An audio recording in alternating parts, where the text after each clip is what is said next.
Vamos lá para o nosso quadro de respondidos inscritos, como sempre separando perguntas de vocês aqui no canal, tanto na aba de comunidade, mesmo lá no Instagram do canal, @Caverna do Morcego. Vamos falar sobre Omnibus do Batman, Alan Richardson como Homem-Morcego, e também críticas negativas de Batman Caped Crusader, válidas, não válidas, como é que a gente pode interpretar tudo isso? Então bora lá. Fabiano Holtz, Fábio, que ônibus lindos, aqueles das séries animadas.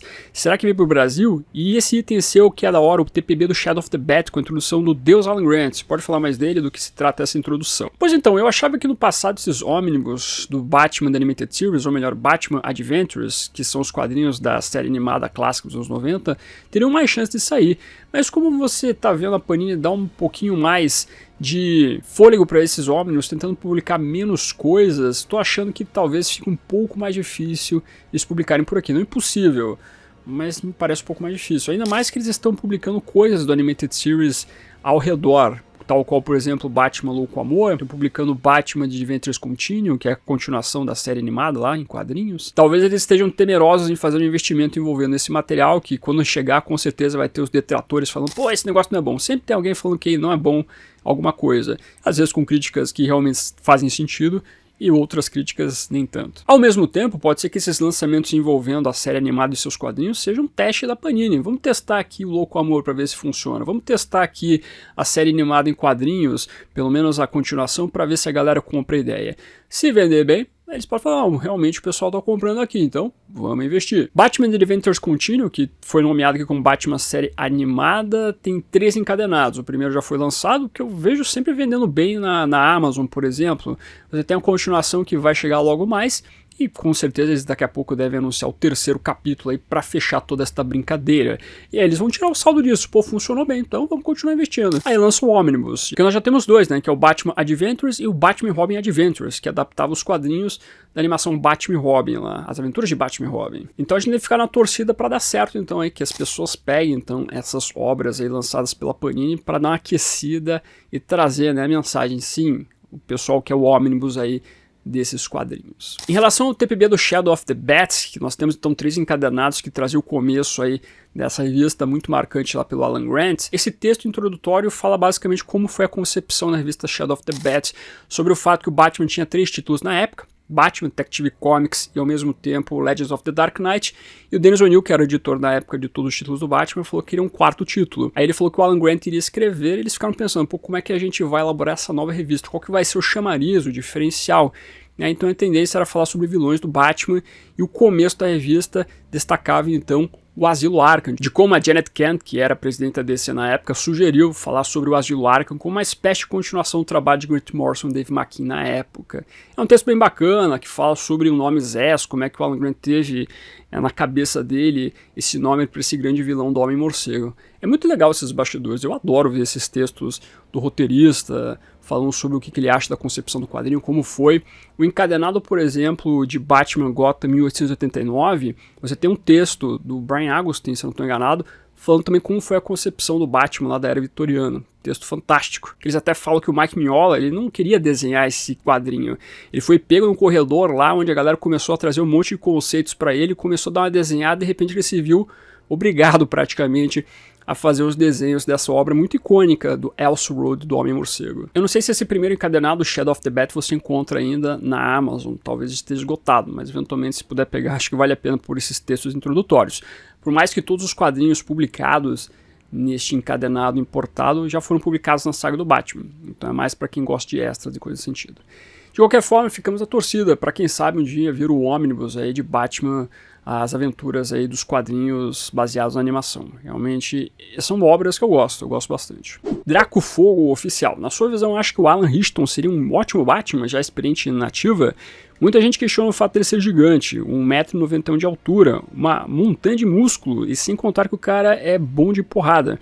O que você acha disso? Opinião sincera. Eu já cheguei a opinar bastante sobre isso em alguns vídeos aí onde o Alan Richardson falava que ele tinha interesse em interpretar o personagem. O que eu acho é que, na verdade, ele não é um grande ator pro Homem-Morcego. Eu acredito que o personagem não pode ser somente uma montanha de músculos, não é só o cara alto, gigantesco, bombadaço e tudo mais. o cara tem que ser um bom ator mesmo, o cara tem que representar bem o Batman.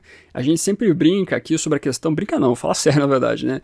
Sobre a questão da lente branca, que olha, a lente branca ela vai dar uma quebrada na atuação do cara, porque o Batman não é um ser extremamente expressivo, com mãozinhas, dancinhas, eu não sei mais o que. A atuação do cara vai ter que ser nos mínimos detalhes quando o Batman tá mais sisudo e ao mesmo tempo quando você vê momentos mais traumáticos para ele. E aí que você vai ver um grande ator dar uma boa despontada. Eu não sei se o Alan Ritchson é um cara extremamente talentoso nesse aspecto. Eu não duvido que o cara seja um bom porradeiro com esse sentido. Mas eu penso, e muitas pessoas pensam assim, que o Batman não é só isso. O Batman tem muito mais a trazer do que ser simplesmente um super-herói porradeiro aí.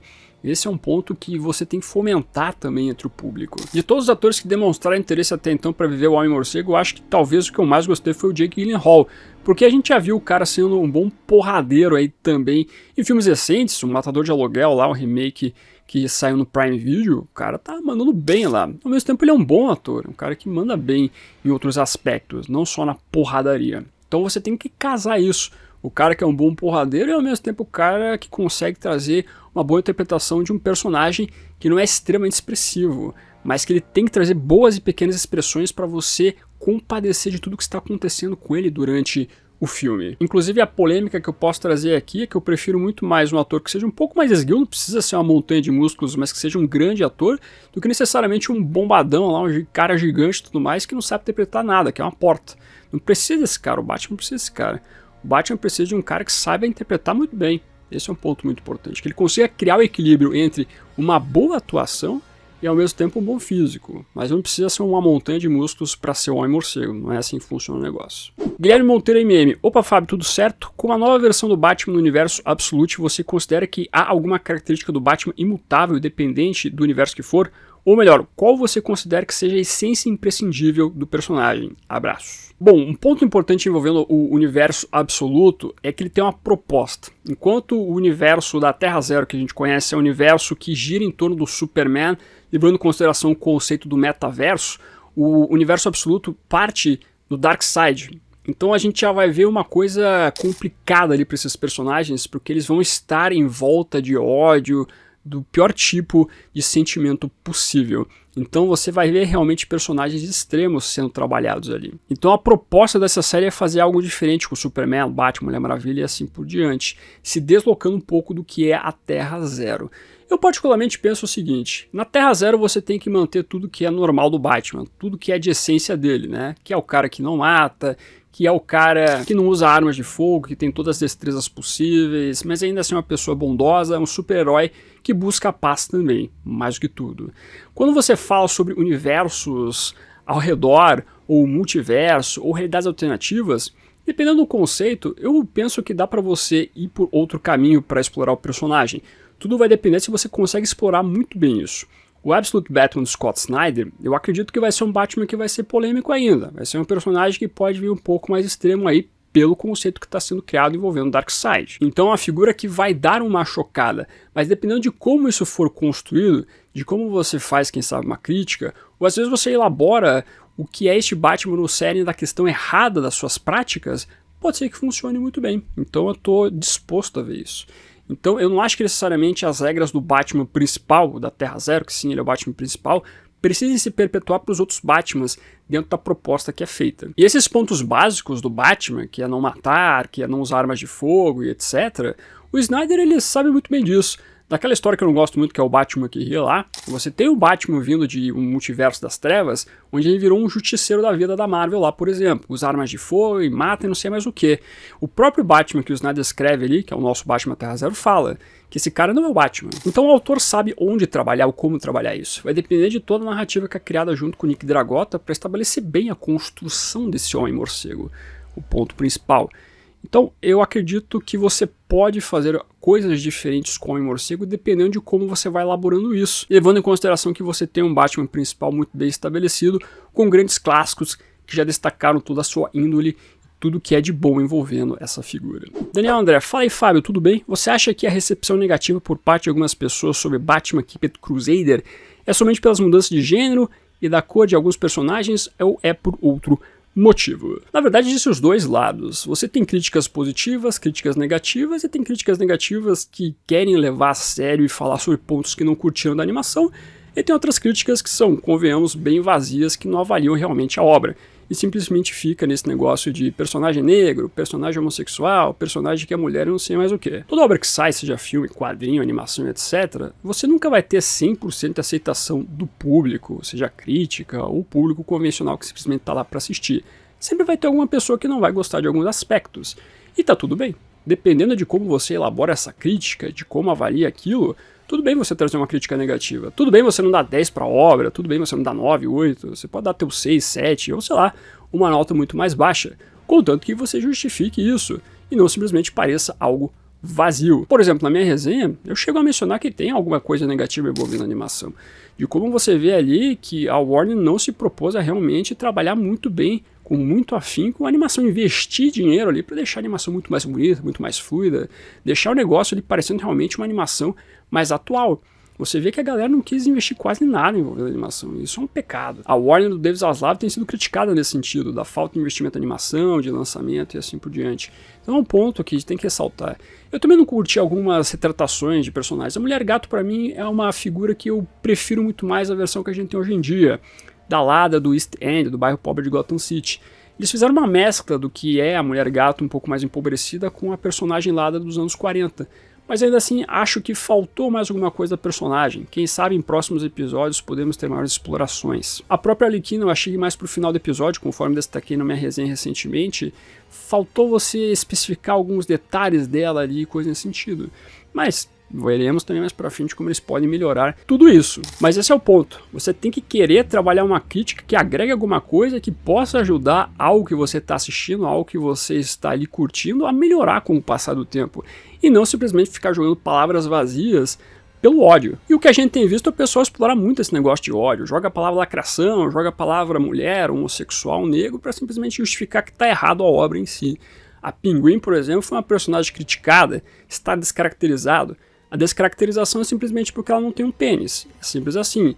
Porque se você leva em consideração o que é o Pinguim, é um mafioso da cidade que tem o Iceberg Lounge e que coloca a polícia assim por diante no bolso com a corrupção, certo? Que é basicamente o que a gente viu com a Pinguim. Então, uma caracterização em relação ao que envolve a animação existe. O fato é que simplesmente trocaram o gênero dela. Se você pega outras caracterizações ou outras adaptações do Pinguim, Batman Retorno, nós temos um Pinguim que é o monstro dos esgotos, que tem um negócio que sai da boca dele que a gente não sabe o que é, um cara extremamente sexualizado, querendo passar a vara em um monte de mulher que está lá, literalmente isso. O cara fala um monte de barbaridades lá, para um filme que é para ser para crianças também. Você vai ver gente que reclama da Pinguim reclamando desse Pinguim? Porra, é difícil isso acontecer.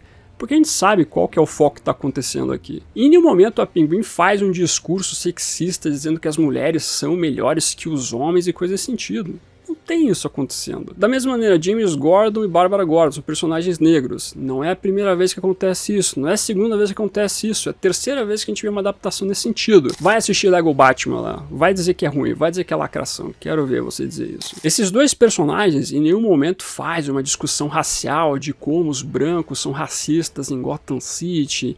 Inclusive, na verdade, você tem James Gordon contra Barbara Gordon discutindo sobre o que é o criminoso. Barbara defende uma coisa, James Gordon defende outra. Simples assim. Aí eu vi discussões envolvendo o Batman nerfado. Porra, esse Batman tá nerfado, tá muito fraco assim por diante. Bom mesmo era o Batman dos anos 90. Esse sim realmente era o Batman raiz.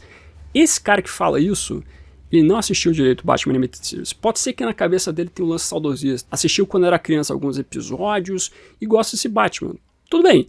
Mas, se você realmente assistiu a parada lá, se você revisitou o trabalho, você vai ver que esse Batman aí, na sua concepção, é bem nerfado também. Batman do episódio Duas Caras lá, né? Parte 1 e parte 2. Na segunda parte desse episódio aí, o Batman leva uma porrada nas costas de um capanga do Duas Caras, e ele fica o episódio inteiro mancando, conseguindo ficar em pé. Ele é carregado pela noiva do Duas Caras. Vai dizer que esse Batman é nerfado? Que ele é ruim? Batman The Animated Series, episódio número 36, a febre do arranhão de gato. Batman passa ali metade do episódio fugindo de um Rottweiler e sofre para derrotar o cachorro. A galera critica muito o Batman Cavaleiro das Trevas enfrentando lá cachorro. O Batman do Christian Bale pelo menos derrota esse cachorro lá, enfrenta 3, 4. O Batman Animated Series se ferra com 1. E aí, vai dizer que é nerfado? Que é ruim o Batman por causa disso? Pô, para com isso, né? Aí eu vi críticas no sentido que, pô, o Batman tá muito babaca com o Alfred, esse Batman idiota aí. Pô, meu amigo, assista os 10 episódios então e veja que é um arco de construção. É bem explícito no terceiro episódio isso. Eu cheguei a falar na minha resenha também.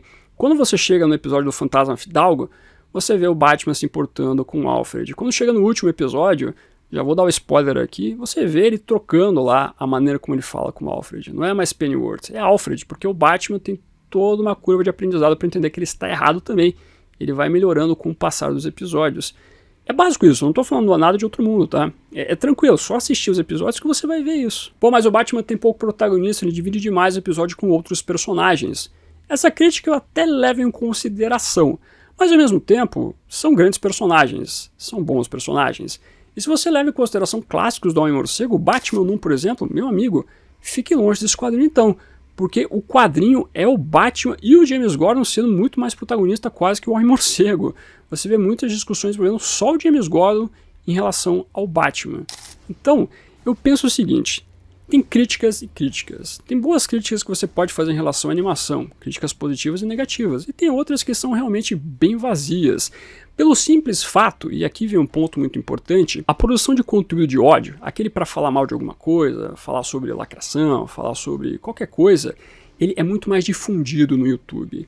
Você falar mal de alguma coisa atrai muito clique, engajamento e comentário. Quanto mais você deixa uma pessoa na sua plataforma, mais o YouTube vai ter a tendência a passar para frente esse tipo de conteúdo. Por isso que você vê um monte de vídeos com essas mesmas temáticas, aí falando as mesmas coisas, muitos discursos vazios, sem realmente avaliar o que é animação, por causa que realmente o YouTube gosta disso. O discurso de ódio é um discurso que realmente atrai muita gente. E não só a galera que concorda. A galera que discorda pra caramba tem muito mais tendência também a dar o clique pra ver lá a polêmica que tá acontecendo. Pô, esse cara tá falando mal aqui, tá falando barbaridades. Vou evitar o conteúdo? Não, vou clicar nele pra ver o que tá acontecendo. Nem que seja pra falar mal. As pessoas são muito mais tentadas a clicar nesses conteúdos que falem mal de alguma coisa, que sejam bem assintosas, do que necessariamente a pessoa que fale bem, que seja um pouco mais equilibrada, que traga uma crítica negativa. Você tem que fazer esse papel, esse personagem do ódio. E também tem um ponto importante que esse conteúdo ele passa do YouTube, ele vai além do YouTube, porque também ele é propagado em outras redes sociais. Mesmo a galera que não concorda. O pessoal que vê lá o cara sendo, sei lá, racista, homofóbico e assim por diante, o pessoal falando barbaridades, o pessoal tem muito mais desejo em passar pra frente e falar, ó, esse cara falou barbaridade aqui. Mas que vai promover o canal do que necessariamente a pessoa que fala coisas que não são tão bárbaras assim, né? É normal esse aspecto, as pessoas gostam de divulgar coisas que também não concordam, elas gostam de se impressionar com algo bizarro. Você não tem um monte de conteúdo aí, sei lá, no Twitter, mostrando pessoas brigando, batendo boca, quando você vê lá qualquer tipo de fofoca, de artista brigando um com o outro e não sei mais o que, você não se sente atraído por isso, esse conteúdo que gera o ódio, que fomenta coisa ruim. Você não fica tentado a fazer a propagação disso, ou mesmo assistir? É a mesma coisa, é o mesmo conceito que o YouTube. Então a produção de conteúdo para falar mal de várias barbaridades, ele é muito abraçado porque realmente o YouTube gosta disso. É claro que existem alguns limites, quando você passa limites extremos aí, realmente quase indo pro terrorismo, aí o YouTube vai falar, não, calma aí, não é para tanto também. Tem esse ponto muito importante, ele vai falar, desce um pouco aí o degrau pra gente poder conversar, né? Mas sem sombra de dúvida, esse discurso um pouco mais acalorado aí, que traz um monte de barbaridades, o YouTube adora, o YouTube gosta de propagar. Por isso que a galera produz muito conteúdo nesse sentido. Se você vê 70 vídeos falando sobre lacração, é porque realmente o YouTube gosta que fale isso na plataforma, porque funciona, o ódio funciona. Mas tem aquele ponto importante, fale bem ou fale mal, mas fale de mim. O pessoal tá propagando o que é animação. Por mais que a galera diga que não tá assistindo, a gente sabe que tá assistindo. Assistindo a parada mesmo que seja pra falar mal. E se tá assistindo, tá fazendo aquilo que o sistema de streaming quer, né? Então tá valendo, não tem problema, né? Vai falar mal, tudo bem, pelo menos assistiu. Então no final das contas, crítica positiva e negativa, tudo vai existir na verdade. E tá tudo bem, podem existir críticas negativas também, eu acho muito saudável isso acontecer. A gente sabe quando a pessoa simplesmente está sendo leviana, quando a pessoa está simplesmente sendo ali generalista, que está fazendo uma coisa bem rasa, sem realmente se aprofundar, ou que quase nem assistiu. Tem muita gente que deve estar falando muito mal aí de Batman Caped Crusader sem ter assistido, simplesmente pegando um frame, uma coisa ali para falar mal. Isso é normal nas redes sociais, isso é normal no YouTube. A gente sabe disso, é muito óbvio. Faz parte do jogo, é só você saber diferenciar a crítica. Uma crítica boa, mesmo que negativa, ainda assim ela vai ter uma certa profundidade. Então essas são as minhas respostas, quero saber suas respostas também. E como sempre no canal tem 2 vídeos aqui pra gente apreciar o universo do morcego, bem como a DC, por isso eu vou sugerir 2 vídeos pra você. Primeiro eu comentei aqui sobre então a terceirização dos jogos do Batman. Parece que a Warner quer passar pra frente a produção de jogos, talvez seja uma boa coisa. Dá uma olhadinha nesse vídeo aqui. Além do mais, falando sobre a equipe do Crusader, então eu fiz aqui toda uma crítica envolvendo o 5º episódio da Arlequina. Assista lá, trouxe muitas informações do próprio Bruce Timm, tô colhendo aí bastante pesquisa para colocar nos episódios, nas resenhas. Assista lá. Agradecendo como sempre os membros do canal, galera que está aparecendo aqui embaixo. Muito obrigado pela contribuição aqui. Seja membro você também, dá uma olhadinha no botão. Seja membro, não esqueça de curtir o vídeo importante, se inscreva no canal se você é novo ou nova. Aqui é o melhor lugar para você ficar muito bem informado sobre o universo do morcego. Esse vai ficando por aqui.